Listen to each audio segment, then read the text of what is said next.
8 sacks or -8 rushing yards? I tell you that the 8 sacks was good because of the fact that, you know, we've wanted and we've talked quite a bit about our defensive front being dominant in games, and those guys, they played really hard, and some of those sacks were just outright effort, you know. So I was proud of both, but more proud of the play of the defensive front. So last week you described Mason Gentry as a rusty old pickup. That comes back with 2 sacks this week. Well, that's why you get armor all, as that what it's called. You get you some good wax, and he's shiny now, right? He's shiny, but he played really well. Not only on the plays where he got the sacks, but he practiced well throughout the week. And you know, you can always use guys like that as an example of, you know, you're out, you're disappointed, but now you get back healthy and you jump back in and go like nothing happened. So we, just like I said before he played, we're excited to have him back, and we were fortunate and he was fortunate to be able to go in and make plays when he did at crucial times in the game. Justin always now second in the country in sacks. Yeah. Well, Where have you seen the most growth for him? he's just been a solid, consistent guy who has done what we've talked about all along. Just get a little bit better every day, you know, a little bit better every day, and no one works harder than he does off the field. No one studies more and spends time in the coaches' offices like he does, and so it's a pleasure to see him go out and perform, because again, he's an example. You know, when you want to talk to players about more playing time, when you want to talk to players about having success on the field, all you have to do is point them towards the things that he's done. How valuable is that, having a senior with that work ethic? But it's invaluable, because, like I said, you have guys like Ken McLaren in his room who look at. I mean, they're sponges, and they're watching.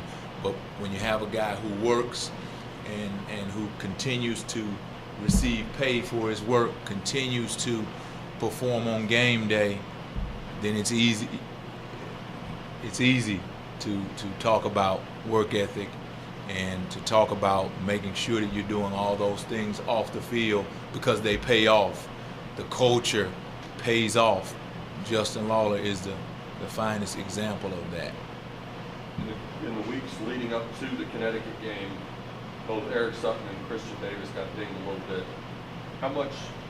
How are they feeling now, and how much of the performance against Connecticut was a result of maybe being nagging injuries? Well, I'll never let them say that nagging injuries were a part of their performance, because nobody cares about nagging injuries. They just care that when you walk out on the field, you perform. And they may try to use that as an excuse, but that's you know, when you go out on the foot, when you lace your uniform up, you go out, the team is expecting you to perform at the highest level. But I do understand those guys have had injuries. You know, I'll tell you that in secret. But you know, nobody cares about nagging injuries. They only care about performance, and this is a performance-based operation. So, you know, those guys, they have to be better.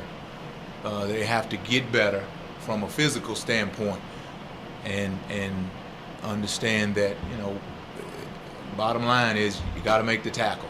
Bottom line is you got to knock that ball down. You have to maintain inside leverage, and if physically you can't do that, then there has to be honest communication, and our training staff, they do a great job of taking care of our players physically, but when you step out onto the field, the trainers are over on the sideline, and you know that our players understand that, so they'll get better for the plays that they didn't perform at the standard.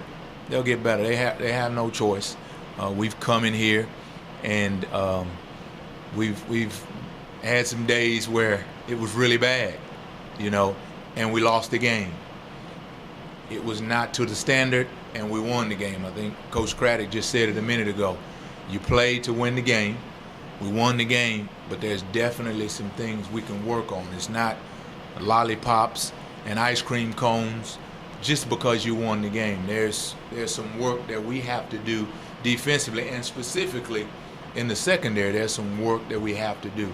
And, we always self-evaluate, and our guys, as coaches I'm talking, and our guys do as well. So when Christian Davis and Eric, they don't perform the way they do,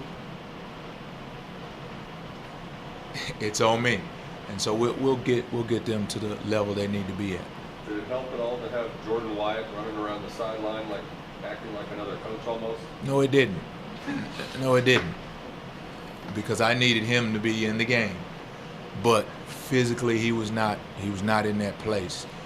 And we are, in hopes that he can get himself to that place. But he teased me the whole time, because every time I looked at him, I wanted him to go in and get some shoulder pads on, but he wasn't able to do that.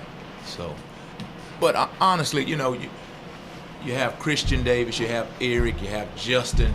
These guys are young players in the system, and it is very difficult, and I've talked about it before in here, it is very difficult to watch. But we watched Jordan Wyatt. We watched Jordan Wyatt grow. We watched him as he was a budding superstar, and it didn't look pretty. And now, he's up for the Heisman. He's a Super Bowl champion or something around here now. But we watched him grow, and he's growing every day. He's committed to that. But there were some rough times with him, and they'll be with some of these other guys. And we'll continue to push them to be all that they can be. We're not there yet. Given his mathematical and statistical background, is Coach Morris as a coach to be different than other coaches you've worked with? No, he loves numbers, like he said, and those numbers, I think he does a good job when they're in your favor. He celebrates that, and when they're not, he lets you know as well. So this is about honest and fair assessment. And I've looked at the numbers, and I am not a numbers guy, but I look at them as well. But I have to bring myself back, because when we were not winning games, I was looking at the numbers and I was trying to give myself relief. But the number that matters, like Coach Craddock said, is how many games did you win and how many games did you lose? That's the most important number. The rest of them, they contribute to it, and they can show you a pathway, but the key stat is winning and losing, and that's most important. So along the way, some of those stats, like Coach said and like we believe, they help you to win, or they can contribute to you losing, so you have to pay attention to them. But at the end of the day, you got to make plays to win the game, or you can make plays that allow you to lose the game. Some coaches will say that if a safety is your leading tackler, then it's an indictment of the guys in front of him. And Mikhail Onu, if I'm not mistaken, has either led or tied for the lead in tackles in 4 of your 5 games. Is he playing that well? How would you evaluate his performance so far? Well, the scheme puts him in position to make the tackle. The offense is not going to block them all. They're going to leave one guy unblocked. And the system has set it up so that, Mikhail, you're that guy. And most defensive systems kind of set it in that way. And that guy has an opportunity to make the tackle or miss the tackle. And he has done a great job of, when those opportunities have come, he's made the tackle, he's made the play. The key is because the safety, like I said, he's most of the time the unblocked player, but where is he entering into the play? Is he entering into the play 8-10 yards down the field? Well, you got problems.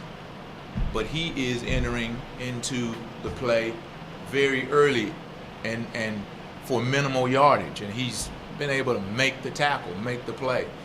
So we're pleased with that. He's exactly where the scheme allows him to be, and he's making the plays, he's making the tackles.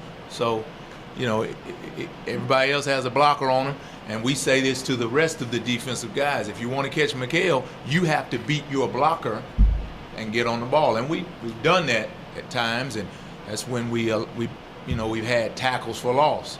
But the scheme sets Mikhail to be all that he has been, and he's come through for us. Anything else for Coach Malone? Coach Morris talked about how this is a very physical receiver group that they're going up against this week. How do you simulate that and prepare your secondary for that kind of physical battle?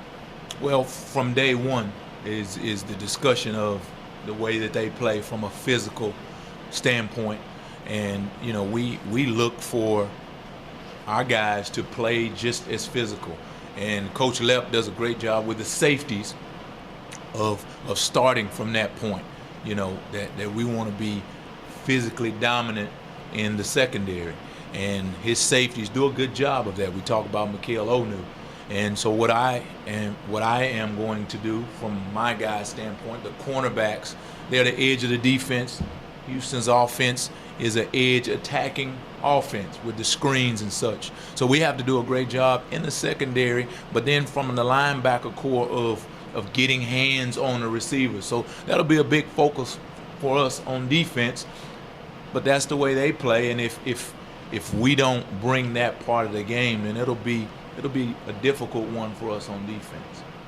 Coach Morris was saying that you all expect both quarterbacks to play.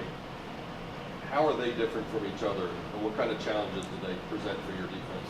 Well, one honestly, they're not very far from each other.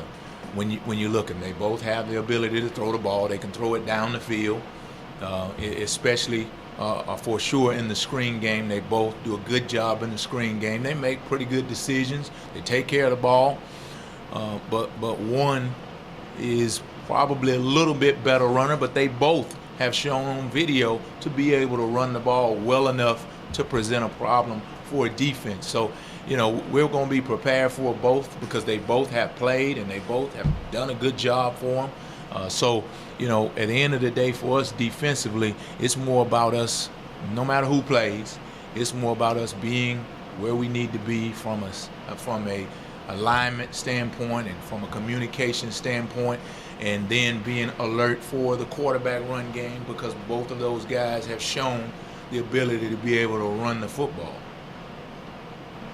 Thanks, guys. Thanks a lot. Thank you.